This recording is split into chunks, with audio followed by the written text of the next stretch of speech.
দুর্নীতির অভিযোগে সাবেক সেনাপ্রধান অবসরপ্রাপ্ত জেনারেল আজিজ আহমেদের ওপর নিষেধাজ্ঞা দিয়েছে মার্কিন পররাষ্ট্র দপ্তর। Department of state foreign operation. দুর্নীতিতে জড়িত থাকার অভিযোগে বাংলাদেশের সাবেক সেনাপ্রধান জেনারেল অবসরপ্রাপ্ত আজিজ আহমেদের উপর নিষেধাজ্ঞা আরোপ করেছে যুক্তরাষ্ট্র। ফলে এখন থেকে তিনি ও তার পরিবারের সদস্যরা যুক্তরাষ্ট্রে প্রবেশের ক্ষেত্রে অযোগ্য বিবেচিত হবেন। সাবেক সেনাপ্রধান জেনারেল আজিজ আহমেদকে গ্রেপ্তার করে গোয়েন্দা পুলিশ। ডিবি পুলিশের একটি দল ঢাকার মিরপুর থেকে তাকে গ্রেপ্তার করে। গ্রেপ্তারের পর জিজ্ঞাসাবাদের কথা জানান ডিবি প্রধান। আমি আমার ভাইকে আমার পদবি ব্যবহার করে তাকে সহযোগিতা করে আমি করাপশন করেছি। সাবেক সেনাপ্রধান জেনারেল আজিজের সেই করাপশন এবং আরও বিভিন্ন অপরাধের কারণেই কিন্তু মার্কিন যুক্তরাষ্ট্র বা আমেরিকার পক্ষ থেকে এই পদক্ষেপ নেওয়া হয়েছে এবং তার বিরুদ্ধে ভিসা স্যাংশন প্রয়োগ করা হয়েছে। কারণ তারা কিন্তু ইতিপূর্বে বলেছে যে যারাই এরকম অপকর্ম করবে, গণতন্ত্রে বাধা দিবে, দুর্নীতির সাথে ব্যাপকভাবে জড়িত থাকবে, এরপরে আইন আদালতকে অন্যায়ভাবে নিজেদের স্বার্থের জন্য ব্যবহার করবে, তো তাদের বিরুদ্ধে কিন্তু মার্কিন যুক্তরাষ্ট্র অ্যাকশন নেবে এবং ভিসা স্যাংশন দেবে। তো মার্কিন যুক্তরাষ্ট্রের এই যে নড়ে চড়ে যাওয়া এবং তারা এটা প্রমাণ সহকারে প্রকাশ করেই মূলত তার বিরুদ্ধে স্যাংশনটা দিয়েছে।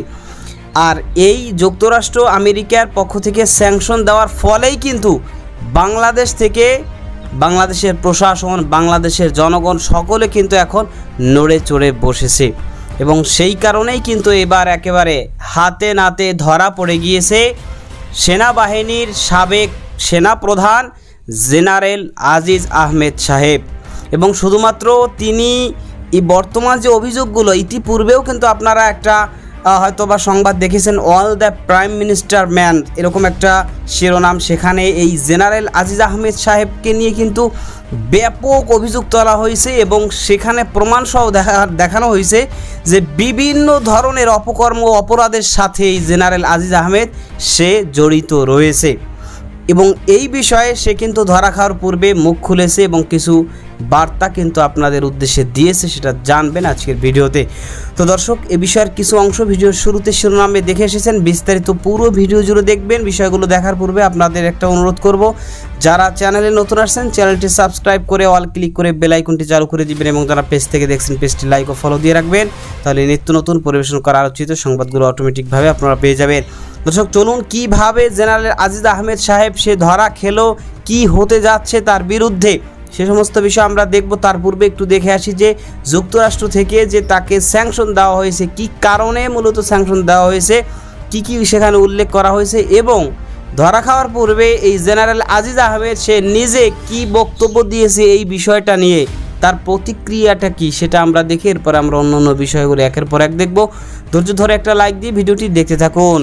দুর্নীতিতে জড়িত থাকার অভিযোগে বাংলাদেশের সাবেক সেনাপ্রধান জেনারেল অবসরপ্রাপ্ত আজিজ আহমেদের উপর নিষেধাজ্ঞা আরোপ করেছে যুক্তরাষ্ট্র।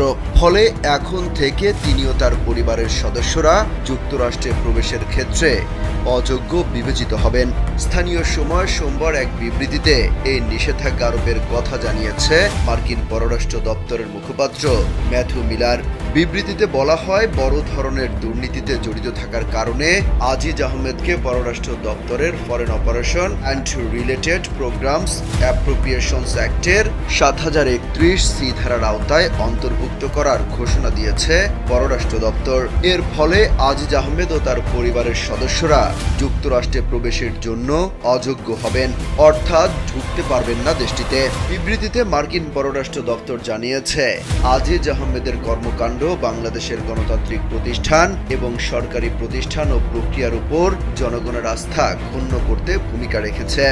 যুক্তরাষ্ট্র বলছে, বাংলাদেশের সরকারি প্রক্রিয়ায় হস্তক্ষেপ এবং নিজের ভাইকে অপরাধমূলক কার্যকলাপের জন্য জবাবদিহি এড়াতে সহায়তা করার মাধ্যমে উল্লেখযোগ্য দুর্নীতিতে জড়িয়েছেন আজিজ আহমেদ। এছাড়া অন্যায়ভাবে সামরিক চুক্তি পাওয়া নিশ্চিত করার জন্য তিনি তার ভাইয়ের সঙ্গে ঘনিষ্ঠভাবে কাজ করেছেন, এমনকি নিজ স্বার্থে সরকারি নিয়োগের বিনিময়ে ঘুষ পর্যন্ত নিয়েছেন। এই নিষেধাজ্ঞা বাংলাদেশে গণতান্ত্রিক প্রতিষ্ঠান এবং আইনের শাসনকে শক্তিশালী করার জন্য যুক্তরাষ্ট্রের প্রতিশ্রুতিকে পুনর্ব্যক্ত করে। জানানো হয়, বাংলাদেশের সরকারি পরিষেবা আরও স্বচ্ছ ও সাশ্রয়ী করতে, ব্যবসায়িক ও নিয়ন্ত্রক পরিবেশ উন্নত করতে এবং অর্থ পাচার ও দুর্নীতি বিরোধী প্রচেষ্টাকে সহায়তা করে আসছে ওয়াশিংটন। কথা বলবো যে এটা সত্যি আমি অবাক হয়েছি। আমি দেখেছি, আমার এক বন্ধু আমাকে কপিটা পাঠিয়েছে, সকালে দেখেছি।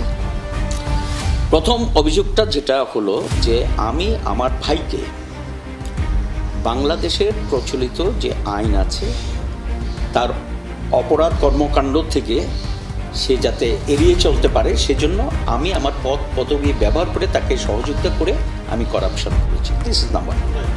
দ্বিতীয়টা যেটা করেছে সেটা হলো আমি সেনাপ্রধান হিসাবে আমার ভাইকে একটা সামরিক কন্ট্রাক্ট দিয়ে আমি ঘুষ নিয়েছি, আমি আরেকটা দুর্নীতি করেছি। ঠিক তো নাকি অন্য কিছু আছে? এই দুইটা। প্রথমটার যেটা হলো উত্তর যে আমার সেই ভাই, যদিও তার নাম এখানে মেনশন করা হয়নি, সে আমি জেনারেল হওয়ার অনেক আগে থেকে বিদেশে, এবং নিশ্চয়ই সে বৈধ পাসপোর্ট নিয়েই বিদেশে গিয়েছে। তো সেখানে তার হলো দেশ থেকে চলে যাওয়ার বা দেশের প্রচলিত আইনকে ফাঁকি দেওয়ার ব্যাপারে আমি আমার পদ পদবিটা ব্যবহার করেছি, এই অভিযোগটা আমি মেনে নিচ্ছি, মেনে নিতে পারি না। এটা সঠিক না। আমি কিন্তু একই জিনিস ডয়চে ভেলে ইন্টারভিউতে বলেছিলাম। সেকেন্ড যে বিষয়টা হলো যে আমি আমার ভাইকে মিলিটারি কন্ট্রাক্ট দিয়ে ঘুষ নিয়ে আমি দুর্নীতি করেছি। এখানে যে ইকুইপমেন্টের কথা বলা হচ্ছে আমি সেটাতে পরে আসি। আমি এখানে বলতে চাই, আমি 4 বছর বিজিবি থাকাকালীন এবং 3 বছর সেনাপ্রধান থাকাকালীন কেউ যদি একটা প্রমাণ দিতে পারে আমি আমার কোনো ভাইকে বা আত্মীয়কে বিজিবিতে বা সেনাবাহিনীতে কোনো কন্ট্রাক্ট দিয়েছি, সেটা মিলিটারি হার্ডওয়্যার বা এই ধরনের কোনো কন্ট্রাক্ট দিয়েছি, আমি যে কোনো কনসিকুয়েন্স মেনে নিতে প্রস্তুত আছি। সেটা অগাস্ট 2021-এ ডয়চে ভেলিতে যখন একটা ইন্টারভিউ দিয়েছিলাম সেখানেও কিন্তু আমি একই ধরনের কথা বলেছি। কেউ যদি প্রমাণ করতে পারে, এখন আমি ইউনিফর্মের বাইরে যদি প্রমাণ করতে পারে আমি বিজিবি থাকা অবস্থায় বা সেনাপ্রধান হিসাবে চাকরিকালীন সময় আমি আমার কোনো ভাইকে বা নিকট আত্মীয় কাউকে আমি কোনো কন্ট্রাক্ট দিয়েছি, এটা যদি প্রমাণ করতে পারে আমি যে কোনো কনসিকুয়েন্স মেনে নিতে প্রস্তুত আছি। আমি দেইনি, আমার উত্তর আমি দেইনি। আর এইখানে যে ইকুইপমেন্টের প্রসঙ্গটা বলা হচ্ছে, আচ্ছা এখানে আরেকটা কথা বলে নেই, আপনারা যদি খোঁজ দেন বিজিবিতে যান, ডিজিডিবিতে যান, যে আমার ভাইদের কারো বিজিবিতে বা সেনাবাহিনীতে কোনো ঠিকাদারি করার জন্য, কন্ট্রাক্ট নেওয়ার জন্য কোনো ধরনের লাইসেন্স বা কিছু আছে কিনা? মিস্টার মিলারের ওই চিঠিতে আমরা যেটা দেখলাম যে তারা প্রমাণ সহ বলেছিল প্রমাণ পাওয়া গেছে। এইটা আসলে কিভাবে প্রমাণ পাওয়া গেছে বলে, যেটা কোনো, এটা তো হলো তাদের বিষয়, এটা তো এখানে তো কোনো কিছু তো নাই। আমি তো বলেছি তারা দেখ, তার প্রমাণ দেখ। আমি কোথায় হলো যে আমি কোন তথ্য প্রমাণ ছাড়া তো কোনো অভিযুক্ত, এটা তো প্রমাণিত না। আপনাকে প্রমাণ করতে হলে তথ্যবদ্ধ থাকতে হবে। আমি তো বলছি, জোর দিয়ে বলছি, আমি দেইনি, তাদেরকে কোনো কন্ট্রাক্ট দেইনি।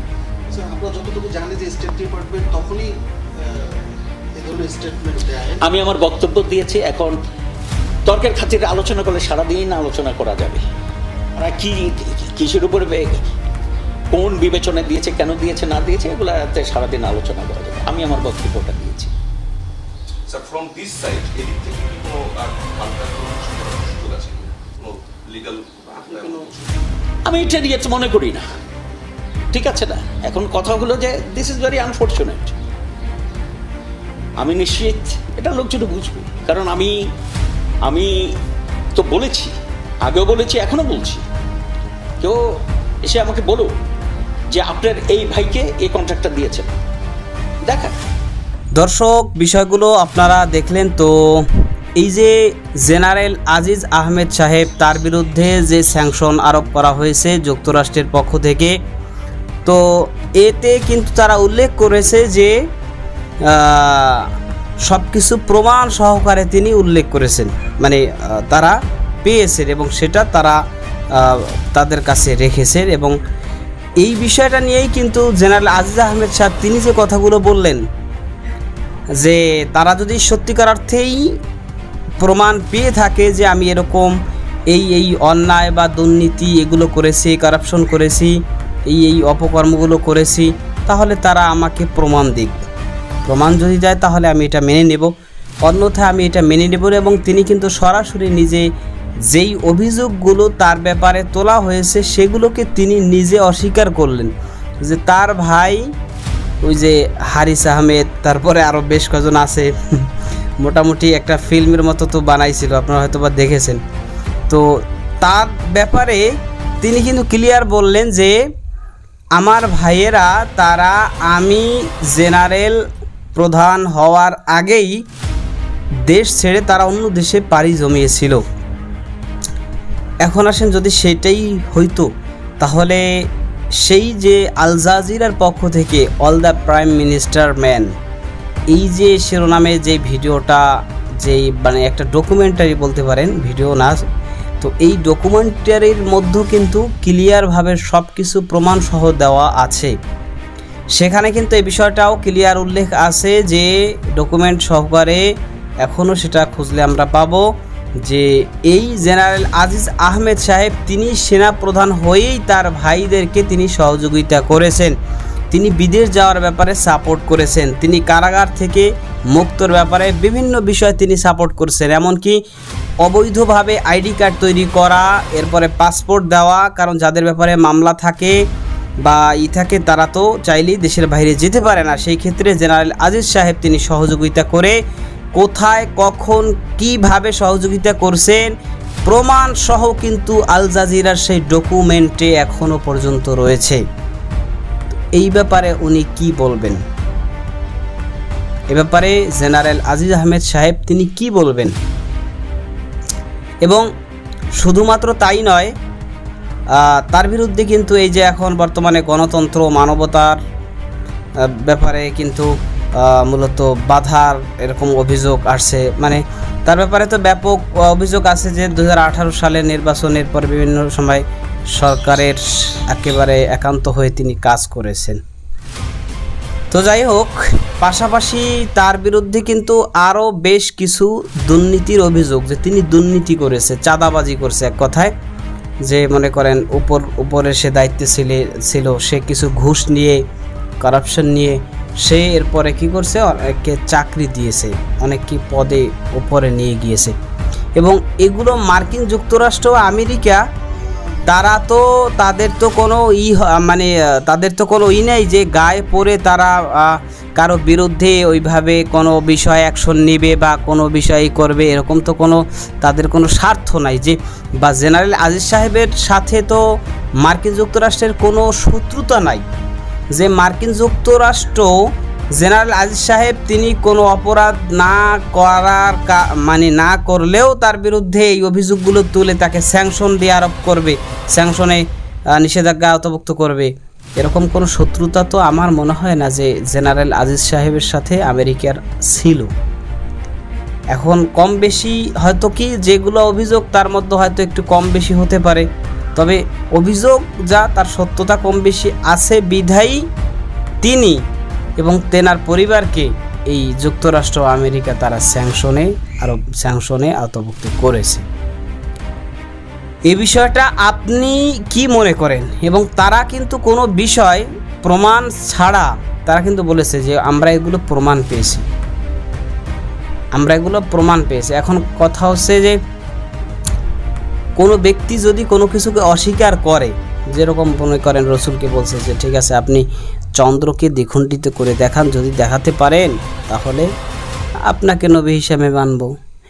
আপনি খেজুরের আটি, মরা আটি, এটা দিয়ে একটা গাছ ফুটিয়ে দেখান, তো যদি পারেন তাহলে মানবো, এরকম বিভিন্ন রকমের করছে না, ঘটনা আছে না।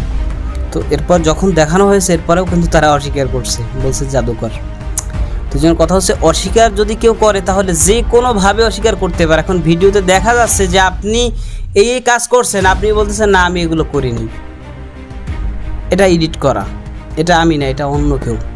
তো এখানে বলার কিছু আছে? অস্বীকার করলে পৃথিবীতে যে কেউ যে কোনো কিছু অস্বীকার করতে পারে, কিন্তু কথা হচ্ছে তার অস্বীকার করাটা যৌক্তিক কিনা, এর পিছনে যৌক্তিক কোনো প্রমাণাদি আছে কিনা, তাহলে বোঝা যাবে যে না তার অস্বীকারটা যৌক্তিক, তার মানে সে অপরাধী নয়। আর যদি বোঝা যায় যে না সে যৌক্তিকভাবে কোনো কারণ নেই, সে ঘাড় তেরামি বা মানে খামখেয়ালি বলে না, মানে মাথায় বাজিয়ে ঠেলা ওইরকম যদি করে, সেক্ষেত্রে তো কিছু করার নেই। তিনি বলছেন যেগুলো প্রমাণ দিক, প্রমাণ করুক।